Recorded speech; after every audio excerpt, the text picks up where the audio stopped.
حسن خاتمہ کی علامتوں میں سے ایک علامت اللہ کے راستے میں فطری موت مرنا ہے، اللہ کے راستے میں مرنا ہے۔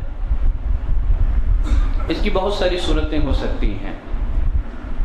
ایک صورت یہ ہے کہ آدمی ہجرت کے ارادے سے نکلے، دار کفر سے دار اسلام کی طرف ہجرت کی نیت سے نکلے، راستے میں فطری موت مر جائے،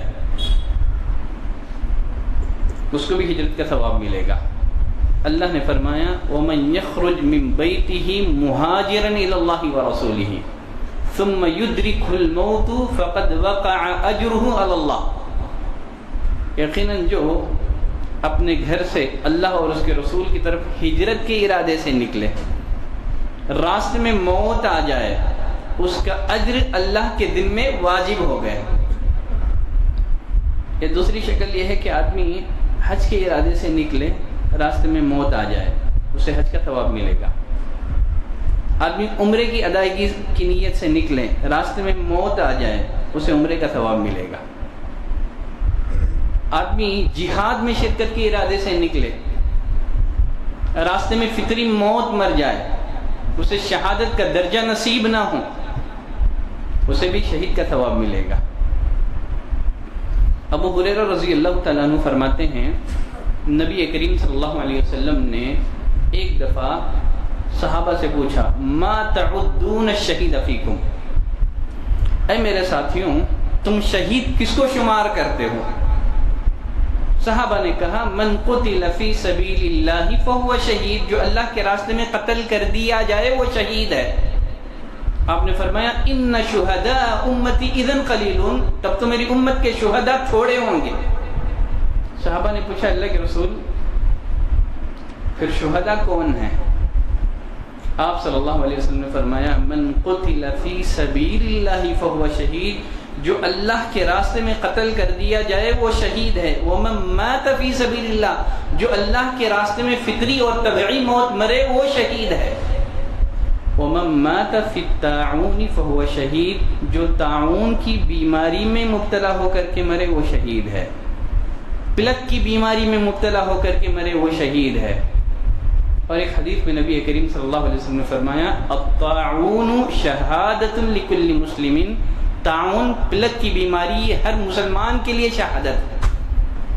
سیدہ عائشہ رضی اللہ تعالی عنہا نے نبی کریم صلی اللہ علیہ وسلم سے طاعون سے متعلق سوال کیا، پلک کی بیماری کے بارے میں سوال کیا۔ نبی کریم صلی اللہ علیہ وسلم نے جواب دیا انه كان عذابا يبعثه الله على من يشاء من عباده، طاعون اللہ کا ایک عذاب ہے، اللہ اپنے بندوں میں سے جس پر چاہتا ہے اس وبا کو بھیجتا ہے، لیکن اللہ نے اس وبا کو مومن بندوں کے لیے رحمت بنا دیا ہے۔ اگر کوئی مسلمان اس وبا میں مبتلا ہو کر اس عقیدے کے ساتھ شہر میں رکا رہے، اللہ نے جو تقدیر میں لکھا ہے وہ پہنچ کے رہے گا، آپ صلی اللہ علیہ وسلم نے فرمایا اس کے لیے شہید کا ثواب ہے۔ دیکھیں ایک سوال یہ رہ جاتا ہے کیا کرونا وائرس اس بیماری میں مبتلا ہو کر مرنا شہادت ہے؟ اس بارے میں اہل علم کے دو رائے ہیں۔ ایک رائے یہ ہے کرونا وائرس اس وبا میں مبتلا ہو کر مرنا شہادت ہے۔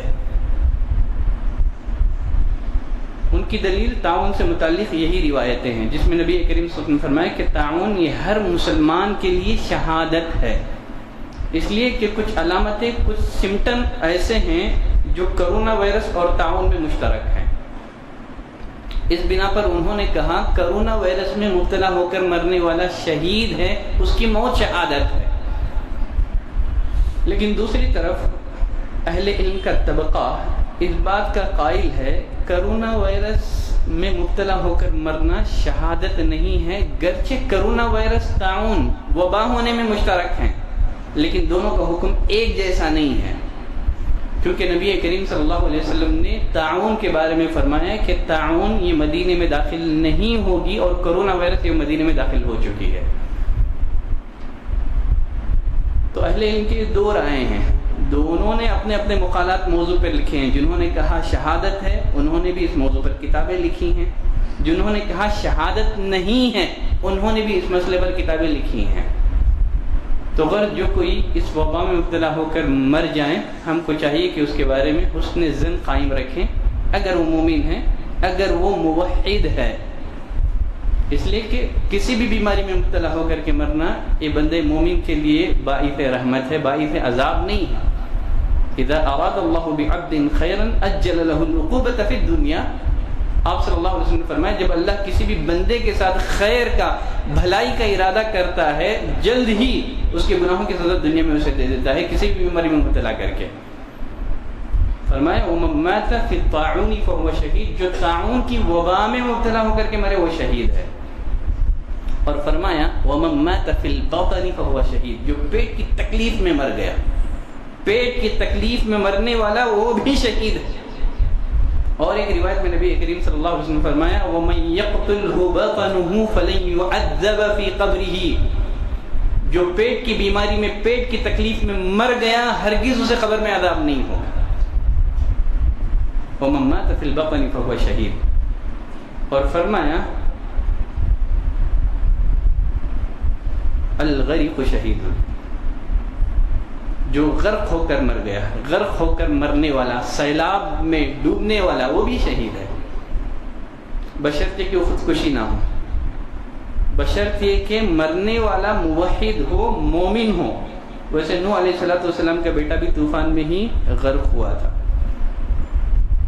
فرعون کو بھی پانی میں ڈبو دیا گیا تھا، بشرط یہ کہ موحد ہو، مومن ہو۔ اگر وہ کسی سیلاب کی ضد میں آ جائے، اگر وہ کسی طوفان کے ضد میں آ جائے، آپ نے فرمایا پانی میں ڈوب کر مرنے والا یہ بھی شہید ہے۔ ابو ہریرہ رضی اللہ تعالیٰ عنہ کی اور ایک روایت میں نبی کریم صلی اللہ علیہ وسلم نے فرمایا الشہداء خمس، شہداء ان کی 5 قسمیں ہیں، اس میں سے ایک آپ صلی اللہ علیہ وسلم نے فرمایا وصاحب الہدم شہید، ملبے کے نیچے دب کر مرنے والا، گرتی عمارت کے نیچے دب کر مرنے والا یہ بھی شہید ہے۔ تو کسی ملبے کے نیچے دب کر مر گیا، آپ نے اس کو بھی شہادت سے تعبیر کیا ہے۔ جابر بن عتیق رضی اللہ تعالیٰ عنہ کی ایک روایت میں نبی کریم صلی اللہ علیہ وسلم نے فرمایا اللہ کے راستے میں قتل کے سوا 7 اور لوگ شہید ہیں۔ اس میں سے آپ صلی اللہ علیہ وسلم نے اور کچھ 3 لوگوں کا آپ نے اضافہ کیا، اس میں سے ایک آپ نے فرمایا وصاحب ذات الجنب شہید، ذات الجنب اس بیماری میں مبتلا ہو کر مرنے والا وہ شہید ہے۔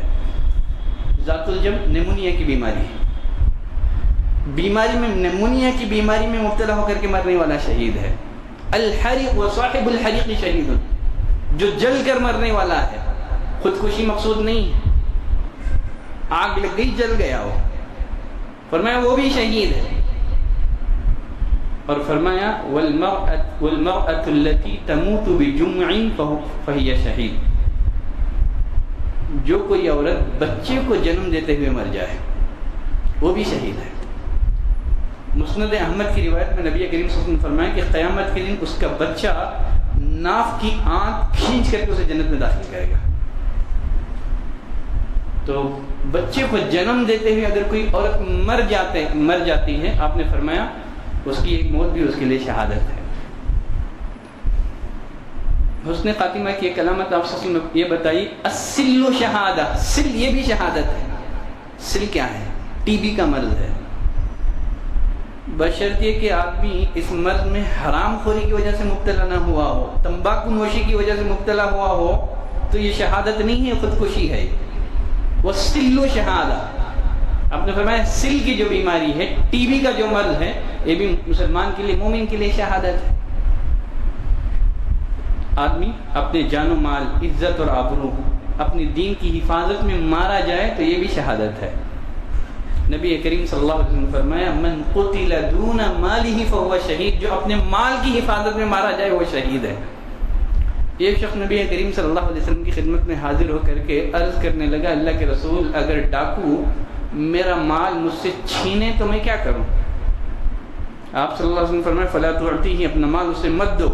کہ اللہ کے رسول اگر وہ لڑائی کرے، آپ نے فرمایا تم بھی اسے لڑائی کرو۔ کہ اللہ کے رسول اگر وہ مجھے قتل کر دے، آپ نے فرمایا تب تو شہید ہے۔ تو من قتل دون مالہ، جو اپنی مال کی حفاظت میں قتل کیا جائے وہ شہید ہے.